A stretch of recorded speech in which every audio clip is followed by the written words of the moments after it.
बिस्मिल्लाहिर्रहमानिर्रहीम। अस्सलाम वालेकुम, welcome back to my channel. उम्मीद है आप सब खैरियत से होंगे। आज आपके लिए एक और सर्दियों की स्पेशल रेसिपी लेकर आई हूँ।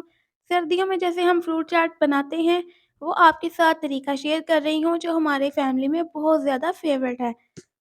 गर्मियों के फ्रूट्स कुछ अलग होते हैं और सर्दियों के फ्रूट्स कुछ स्पेशल भी आते हैं। तो हम इन स्पेशल फ्रूट्स के साथ स्पेशल सी चाट बनाएंगे, तो शुरू करते हैं। सबसे पहले इसके लिए हमें आधा कप सफ़ेद चने चाहिए। कच्चे चने आपने आधा कप मेजर करने हैं, उनको 1/4 टीस्पून नमक के साथ आपने बॉईल कर लेना है। अगर आप चाहें तो पहले इसको भिगो कर रख सकते हैं, वरना ऐसे भी बॉईल कर सकते हैं प्रेशर लगाकर।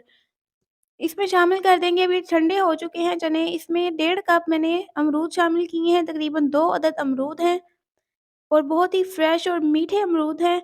और साथ ही इसमें हम 2 अदद बड़े साइज़ के सेब शामिल करेंगे। 1 पाव इनका वज़न है और 2 कप ये बन गए थे काटने के बाद।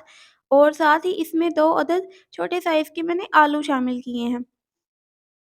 नॉर्मली फ्रूट चाट में शायद आप आलू या चनों का इस्तेमाल नहीं करते होंगे, लेकिन इस तरीके से आप ट्राई करें।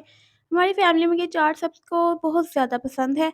तो 6 अदद मैंने इसमें फ्रेश केले काट कर डाल दिए हैं और साथ ही आधा कप इसमें हम अंगूर शामिल करेंगे। आप चाहें तो इसमें थोड़ा-सा अनार भी शामिल कर सकते हैं।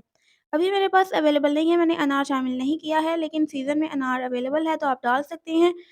और इसके लिए अब हमने एक स्पेशल सी चटनी तैयार करनी है। 2 किस्म की मैं इसमें चटनियाँ डालूँगी। सबसे पहले हम इसमें ऑरेंज जूस शामिल करेंगे। 3 अदद मैंने ऑरेंज लिए हैं, उनको छान लिया है, रस इनका निकाल लिया है और ये आधा कप ऑरेंज जूस है।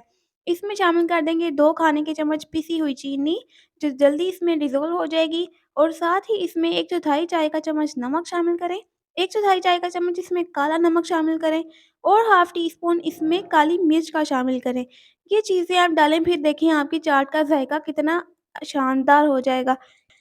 और दूसरी चीज़ जो इसमें मैंने शामिल की है, ये आधा कप इमली की खट्टी मीठी सी चटनी है। 100 ग्राम आप इमली ले लें और 100 ग्राम ही इसके अंदर चीनी का इस्तेमाल करें। और इमली का गूदा निकाल कर, छान कर उसमें चीनी डालकर आप इसकी चटनी बना लें। इसमें कुछ एक्स्ट्रा मैंने मसाले शामिल नहीं किए थे। अब मैं चाट को सर्व कर रही हूँ। आप इसकी में जो लिक्विड इसका रेडी होता है, वो बहुत ही टेस्टी लगता है। ऑरेंज और इमली का जो फ्लेवर है वो बहुत ही कॉम्बिनेशन अच्छा लगता है। और मैंने इसमें थोड़ी-सी चीनी का भी इस्तेमाल किया है ताकि बहुत ज़्यादा खट्टा ना हो। तो आप ये देख सकते हैं, मैंने इसके ऊपर हल्का-सा चाट मसाला डालकर इसको सर्व किया है। रेसिपी को लाइक ज़रूर करिएगा। नेक्स्ट रेसिपी तक के लिए अल्लाह हाफ़िज़।